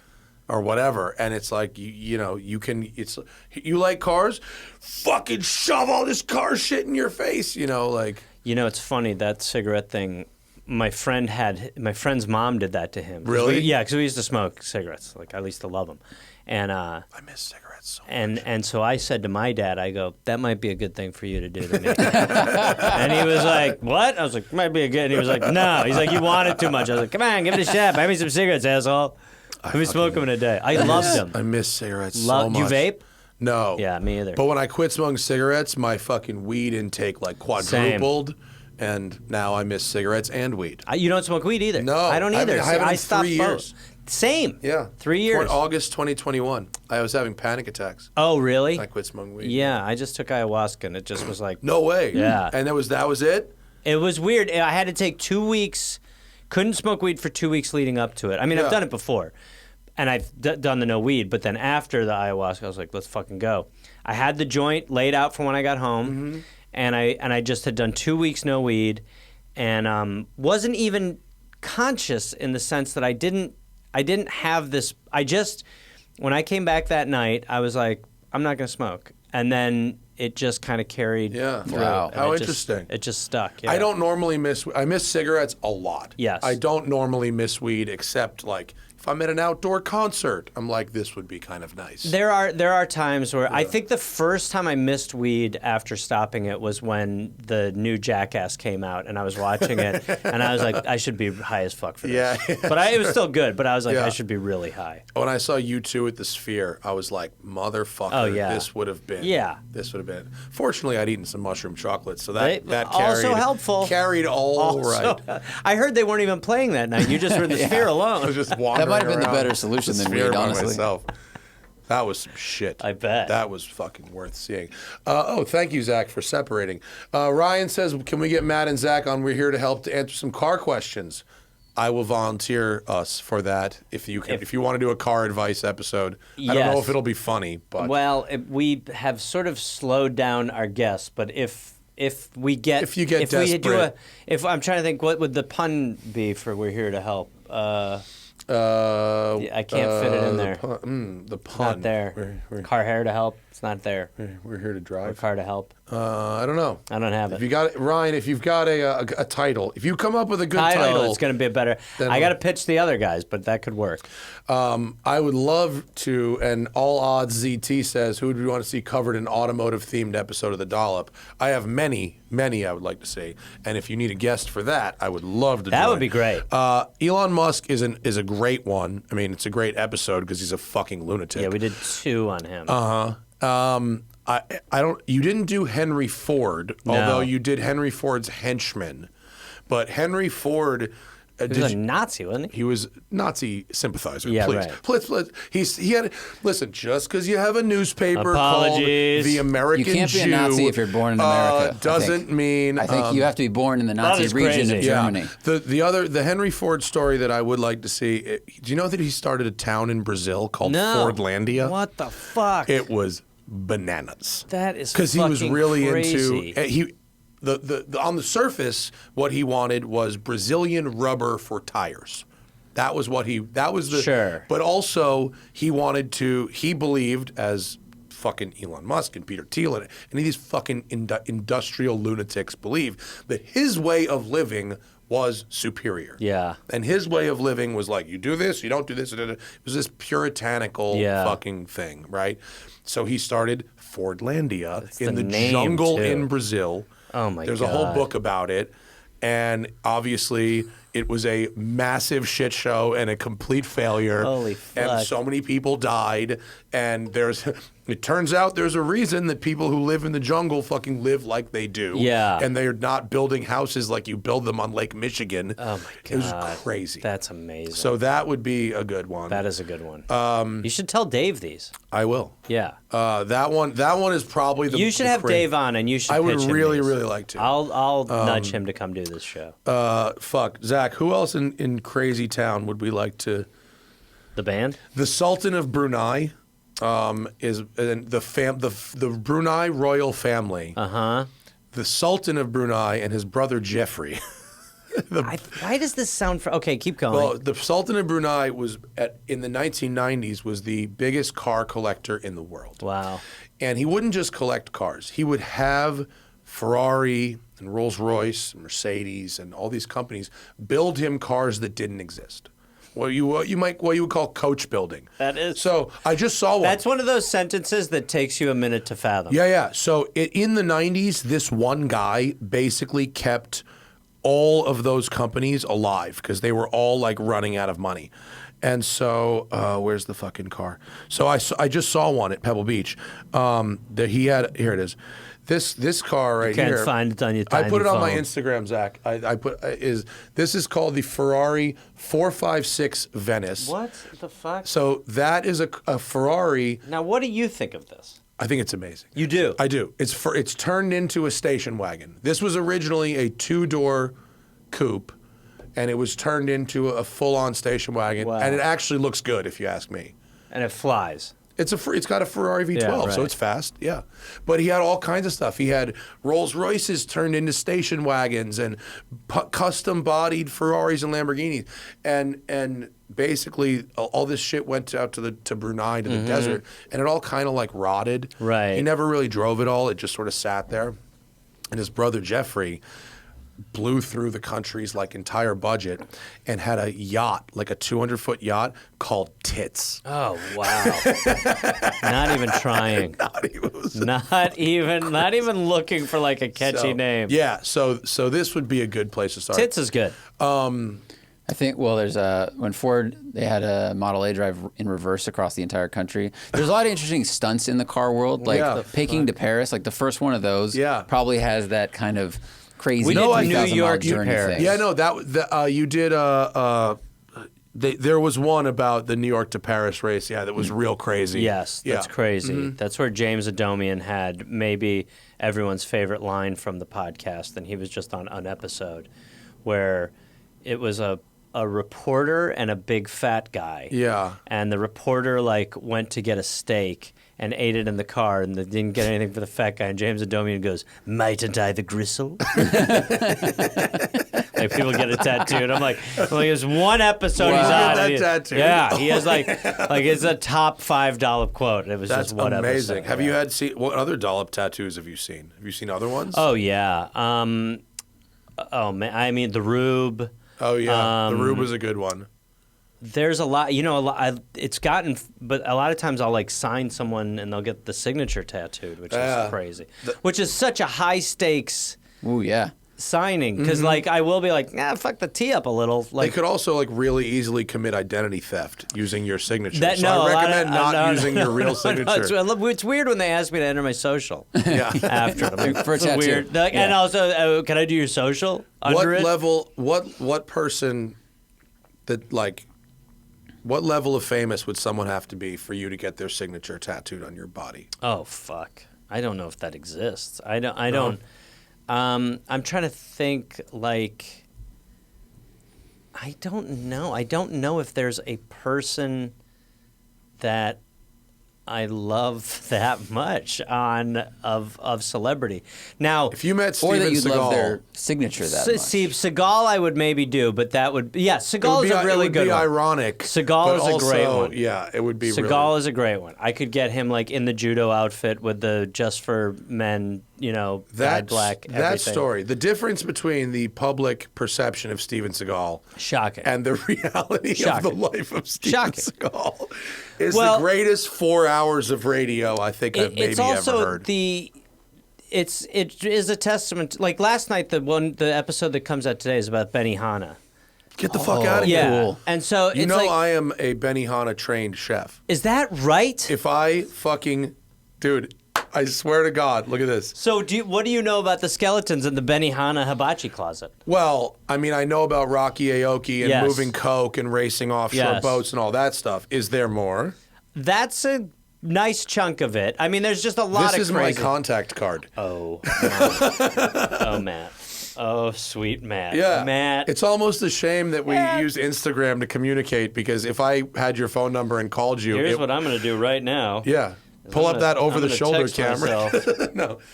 But for real, my wife got me the Benihana cooking school for my birthday, which I cannot recommend highly enough, Gareth. It's so goddamn fun. It is so funny that the picture is so fucking good.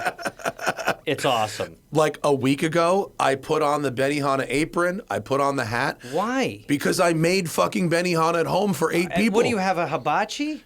I'm going to name drop right now. Go. I'm sorry for you know who one of the people was? Who? Kelly Carlin.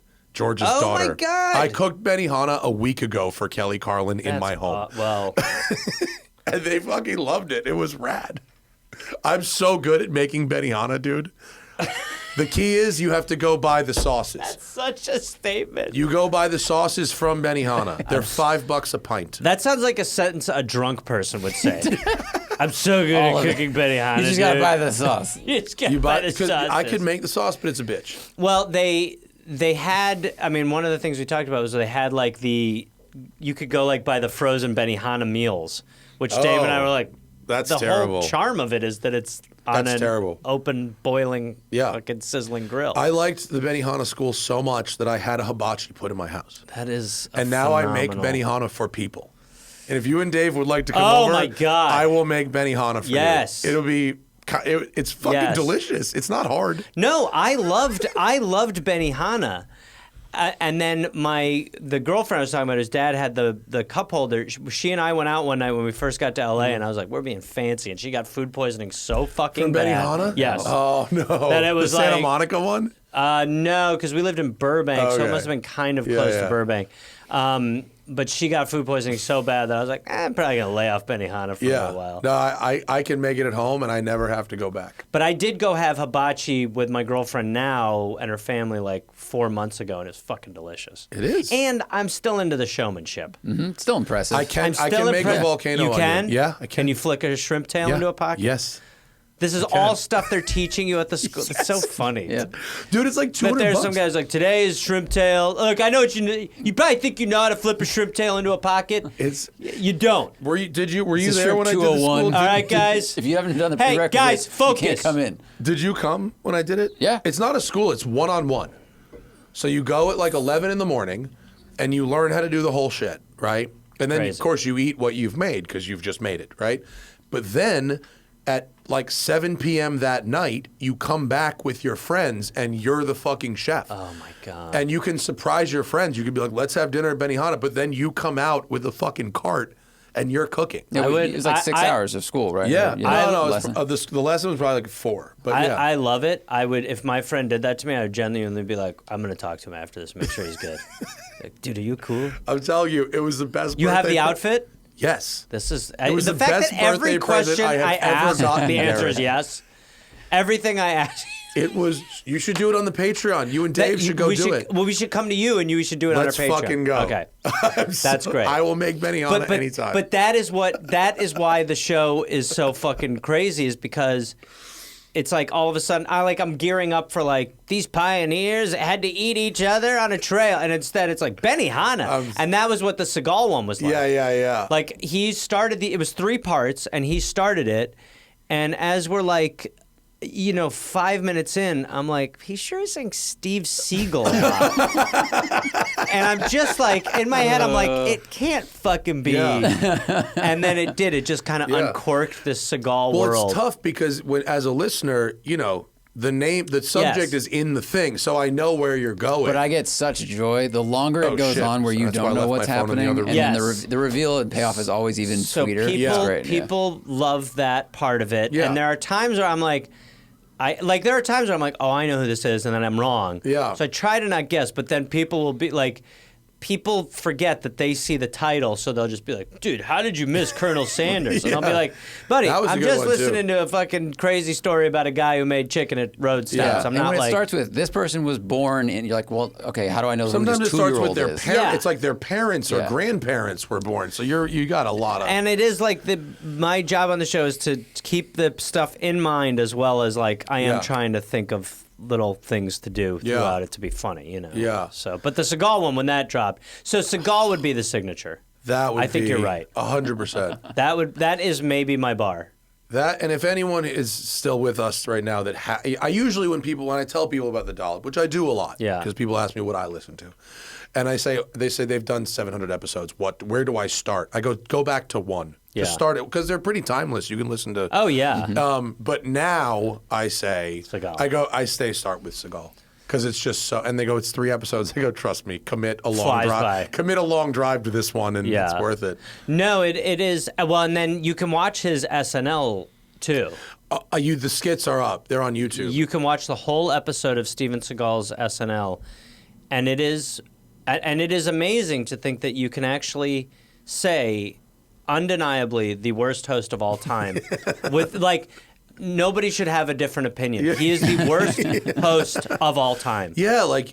He makes Chris Farley seem unfunny. If you can't take yourself seriously at all, you should not be on that show. He cannot... There is no... Like, it's just... It's a... you can wreck Chris Farley.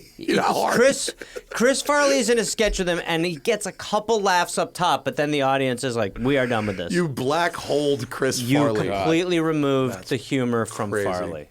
You know Chris Farley's cousin, his name is Jim Farley, is the CEO of Ford.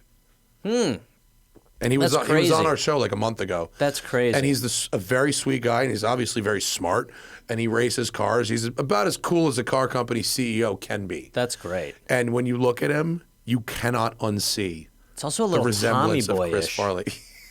Kind of, right? Yeah. Callahan Auto. I've done the Farley Brothers podcast back in the day, and that was that Kevin's? It was Kevin and I can't remember the other guy's name. Kevin and there's another one. Yeah. And it was same thing. I mean, it's just they are very talented individuals. Yeah. But you are also sitting there going like, there's like, you have Farley jeans. Imagine that, but this guy's the CEO of Ford. It's crazy. Just pull up a picture of Jim real quick. Big Jim Callahan. You just cannot unsee it. Look at. Oh yeah. Oh totally. Totally. That is very much a Farley. Totally. Shout out to Jim. He's great.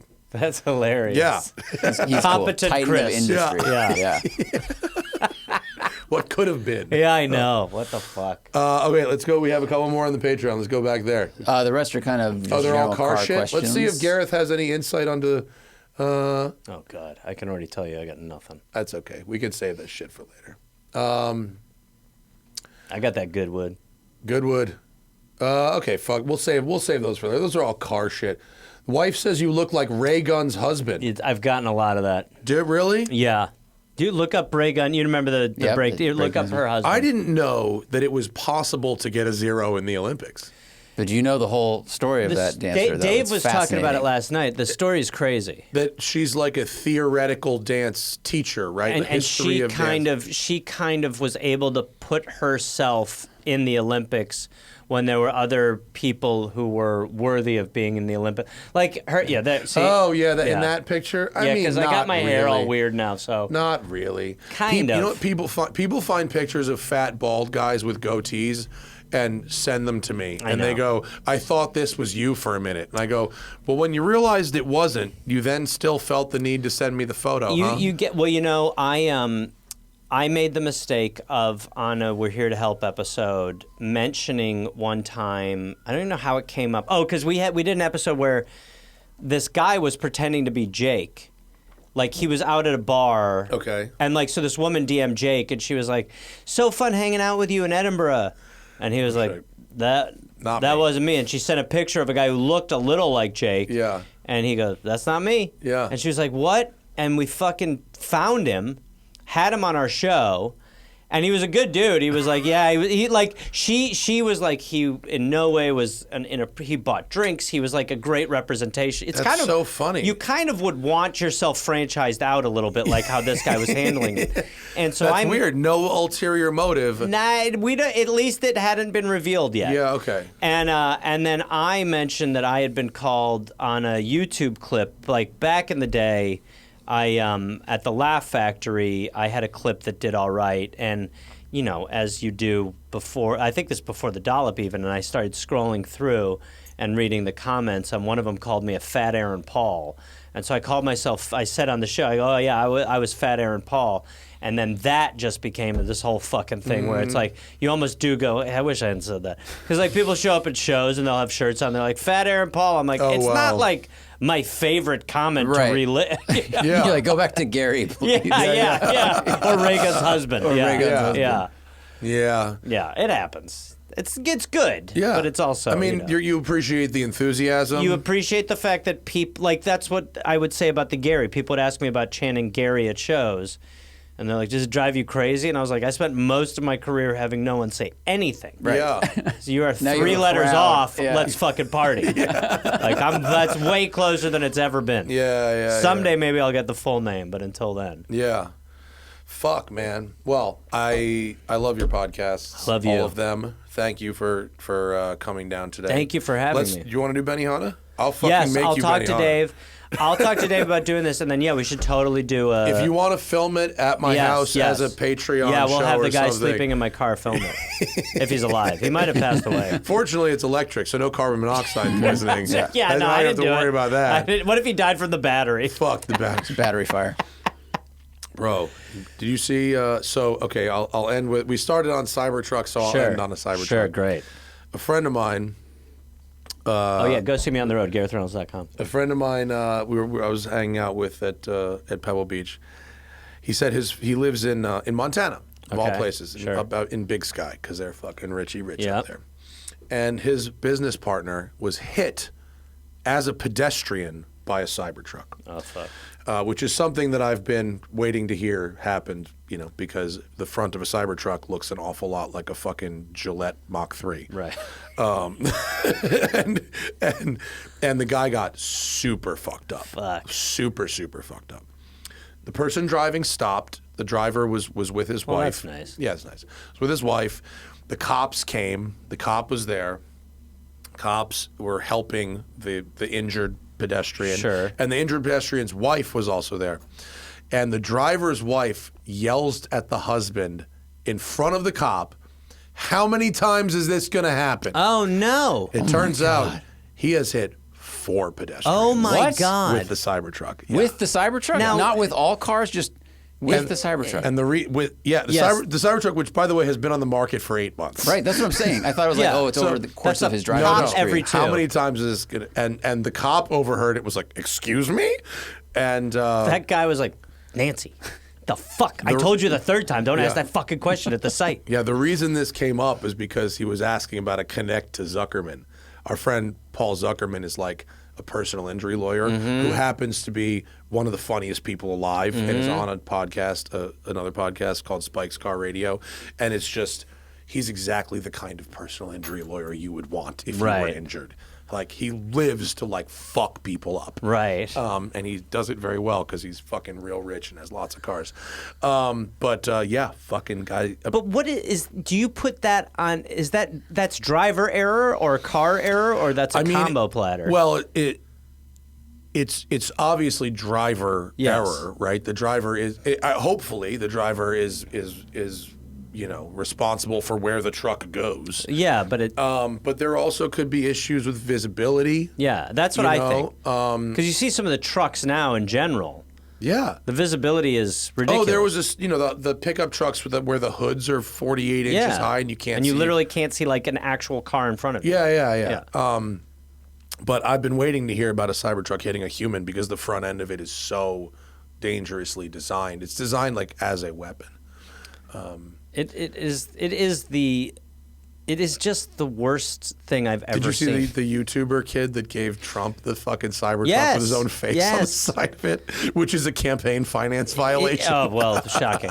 But it is just like, it is aesthetically displeasing. Yeah, it is, yeah. Let alone that it's kind of shit. Watching Elon Musk suck up to him is kind of funny. Well, when he tried to go live on Twitter and he said it was an attack. DDoS. Man, it's DDoS. So none of the other pages on Twitter were broken. That was very funny. I know. The Cybertrump. Ugh.